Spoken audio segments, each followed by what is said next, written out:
twongeye kubaha ikaze inshuti bakunzi ba Mwami Media TV. Uyu munsi tukaba twongeye kugaruka ku hantu ndangamurage mu Rwanda hafite amateka akomeye cyane. Tukaba tukiri mu ntara y'Iburasirazuba, aho tugiye uyu munsi kugaruka ku hantu ndangamurage cyangwa se ndangamateka hari mu ntara y'Iburasirazuba. Uyu munsi rero tukaba tugiye kugaruka ku bukomane bwa Nyakayaga ndetse n'ahitwa ku Cyasemakamba.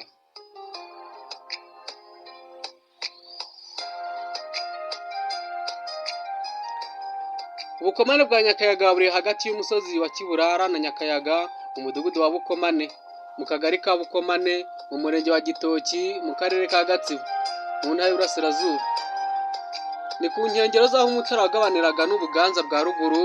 Ubu bukomane buvugwa mu mateka y'u Rwanda kubera ko abatunzi bahagishishirizaga, ariko akaba ari naho abajyaga n'abavaga guhaha i Bugande bacaga ingando bwacya bagakomeza urugendo. Mbere y'umwaduko w'abazungu ndetse no ku ngoma ya gikoloni, abatunzi bo mu turere tw'Ubuganza n'Umutara bakundaga kuragira mu bukomane bwa Nyakayaga, ndetse amapfa yatera abandi baturutse hirya no hino nabo bakahagishishiriza.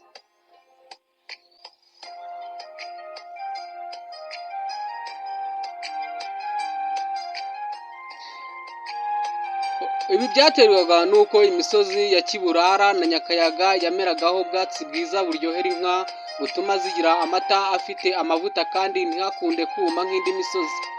Bumwe muri ubwo bwatsi ni itete, umucaca, urukemba, inyovi, ivubwe n'ishinge. I Nyakayaga kandi hahoze iriba rihiye ryitwa Rwarukaza, inka zashokaga zigahaga n'iyo ubwatsi bwabaga bwabaye buke. Inka zo muri ako karere zarorokaga cyane kuko zimye vuba kubera gushoka ayo makera. Iriba rya Rwarukaza n'ubu riracyahari aho ryahoze i Nyakayaga, riherereye hagati y'imisozi ya Gikoma, Matare na Nyakayaga. Cyakora iryo riba ntirigishorwaho kuko barigomeye kugira ngo amazi yaryo akoreshwe mu buhinzi bw'umuceri mu ishyamba rya Gitima na Ntende. Kubera amakera n'ubwatsi bwiza, Nyakayaga na Kiburara ntizari inzuri z'abahatuye gusa, ahubwo n'abatunzi batuye kure nko mu Ndorwa, mu Bugesera, mu Gisaka no mu Bwanacyambwe barahagishiraga mu gihe cy'impeshyi. Abenshi muri abo batunzi ntibasubiraga iwabo, ahubwo barakebeshaga bagatura burundu. Kwamamara k'ubwatsi n'amakera byo mu bukomane bwa Nyakayaga tubisanga no mu ndirimbo Ngarambe yo hambere yamamaye ndetse yanasubiwemo n'abahanzi ba vuba aha igira iti: mbese urashaka iki Ngarambe, njyewe ndashaka kugishisha mu bukomane bwa Nyakayaga, oya ngwino urare waramutse. Muri iki gihe usanga imiryango myinshi ituye Nyakayaga ikomoka ku basekuruza bahageze bagishisha inka zihashimye barahatura. Bamwe mu batunzi twamenye bari bafite inka nyinshi Nyakayaga kandi baje baturutse ahandi. Ni umuryango wari uhafite amashyo menshi arimo izitwaga Amarebe, Amagaju n'Amasine. Undi mutunzi wamenyekanye cyane mu bukomane bwa Nyakayaga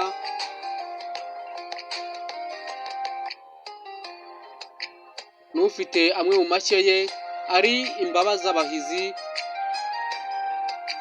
Harimo mu mashyo yiwe izitwa Imbabazabahizi, Izezamahembe, Indwanira n'ayandi.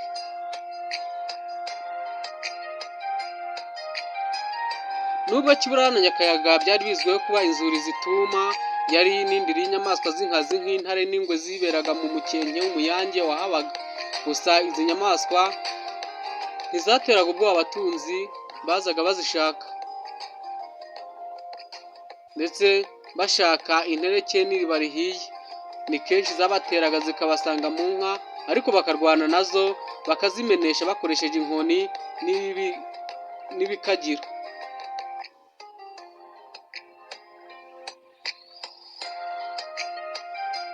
Uretse kuba ari urwuri ndetse hakaba n'iriba rihiye, ubukomane bwa Nyakayaga bwamenyekanye cyane mu tundi turere tw'igihugu kubera ko Abanyarwanda bavuye cyangwa bagiye guhaha i Bugande, cyane cyane abaturutse mu bice by'Induga ariho bararaga, bwacya bagakomeza urugendo. Icyatumaga ariho abagenzi bakundaga kurara ni uko mu mukenke w'Umutara harimo inyamaswa z'inkazi, bityo bakarara hamwe kugira ngo bazirinde.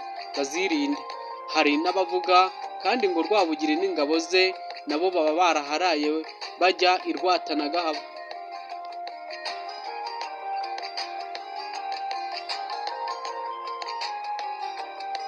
Ahandi hantu ndangamurage hagaragara mu ntara y'Iburasirazuba ni ku cya Semakamba.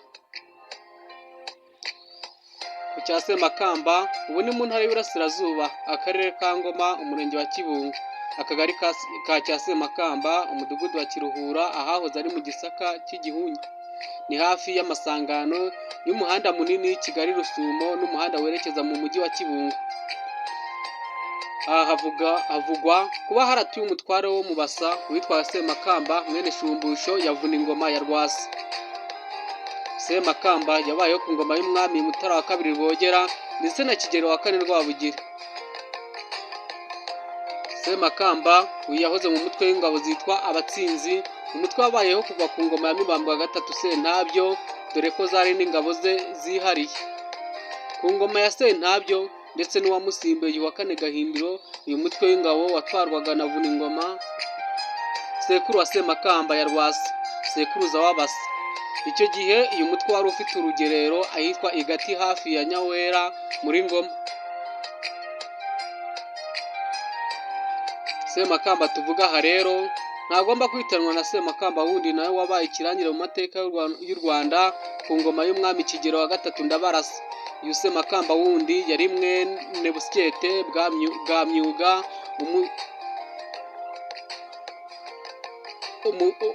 umuntu wari waragororewe na Cyilima wa II Rujugira, kuko yarahishe umugabekazi Nyiracyilima wa II Kirongoro ubwo umwami Yuhi wa III Mazimaka yari amaze kumutanga ngo yicwe.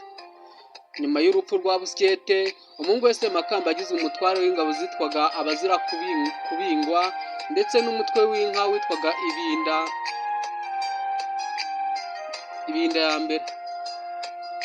Ku ngoma ya Mibambwe wa III Sentabyo, umuhungu we Rugira nawe yagizwe umutware w'umutwe w'ingabo witwa Abanyoro, wari warashinzwe ku ngoma ya Kigeli wa III Ndabarasa.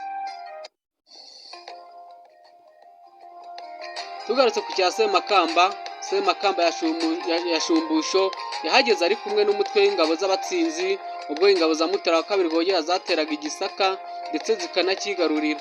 Aha hari mu ntangiriro z'ikinyejana cya 19.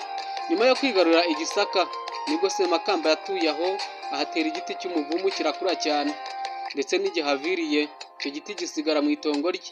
Abantu rero bagera kuri iryo tongo bakabazanya ibyacyo na nyiracyo, mu gusubizanya bakagira bati kiriya giti ni icya Semakamba. Ibi byaje kugeraho abantu bakajya bavuga mu mpine bati ni ku cya Semakamba, izina rihafata ricyo.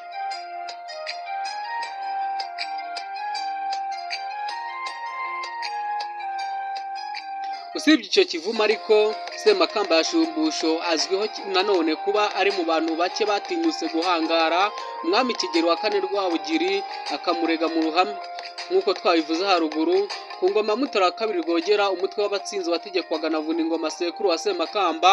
Vuningoma yasize awuraza umuhungu we Bakimbagira waje gupfa ku ngoma y'umwami Kigeli wa IV Rwabugiri, bityo Bakimbagira asimburwa n'umuhungu we Ngabo, igihe umwami Rwabugiri yari mu rugo rwe rw'i Rwamagana. Umwe mu bo mu muryango wa Ngabo wari wagiranye amakimbirane n'umuryango we yateye icumu mu nda igikomangoma kitatiriye mwene Rwabugiri agamije kugihitana.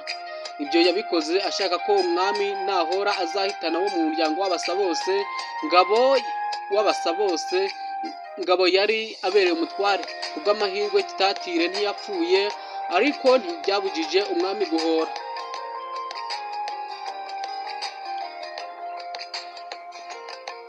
Haciye iminsi nibwo Semakamba wari wararokotse uku guhora yatanze ikirego arega uwitwa Rwabugiri, amurega kuba yarahoreye umuntu utarapfuye.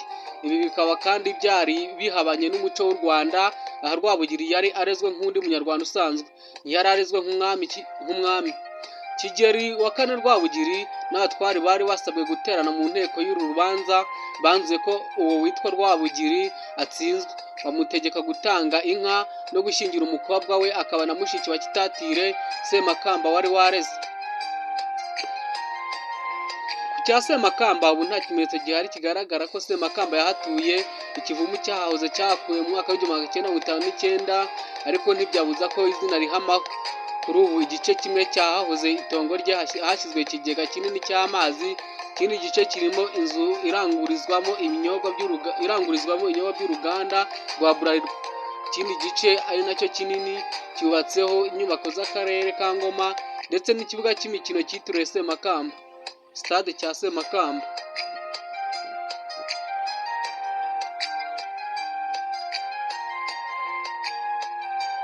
Mwakoze cyane gukurikira ikiganiro cyacu kuri Mwami Media TV, mukomeze kudushyigikira mukora subscribe, like, share na comment.